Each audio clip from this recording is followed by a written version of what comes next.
Ayan, ang broccoli dito is 10 crowns lang. Tapos ang red bitter is 15. Ayan ang mais, yung fresh mais is 10 ang isa. Ayan, tapos gurka. Mga mura ang mga ano ngayon na groceries. Ayan, grocery lang tayo. Tapos ayan, papakita ko sa inyo ang mga gulay dito. Ayan, may kalabasa sila, laki ah. Diba? Ito yung gabi. Parang gabi siya. Carrots, kaganda ng carrots nila. 26 per kilo. Ang lalaki ng labanos, so, diba? Tingnan mo naman ang labanos nila. OMG, sa laki ng labanos, haba. Diba? Ayan. Tapos yung talong nila. Ito yung, marami akong nakikitang nangunguha nito. Napakamahal po ng kilo niyan. Cantarell is 1,000.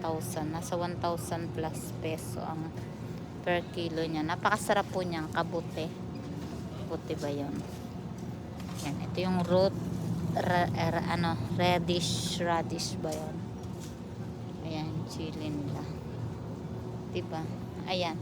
Alam niyo ba kaya mahaba ang buhay ng mga Swedish is ganito yung mga kinakain nila. Mga salad, mixed salad. Tapos yung parang pipino ang tawag dito is kurka. Tapos ayan din, tapos mga tomato lang, pinapaghalo-halo lang, fresh na ano, na kinakain nila yan, itong ganto. Hihiwa-hiwain lang nila, tapos hugasan, tapos tomato, ayan, tsaka itong mga ganto guys. Ayan. Kaya mahaba ang buhay nila. Kasi puro mga fresh ang kinakain nilang gulay.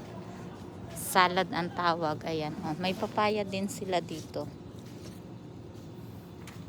Passion fruit.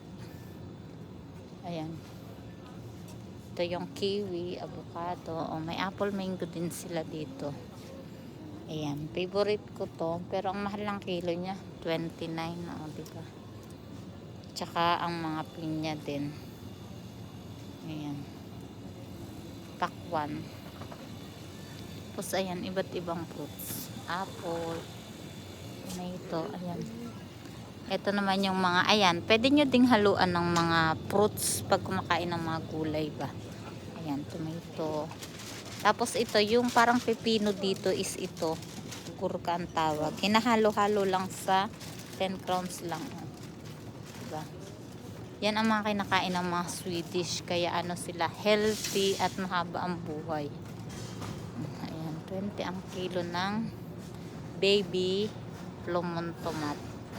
Tapos ganito, pwede ding haluan pag kumakain ng mga salad. Ayan guys. Tips, kailangan hindi puro rice ang kinakain. Ayan, diba?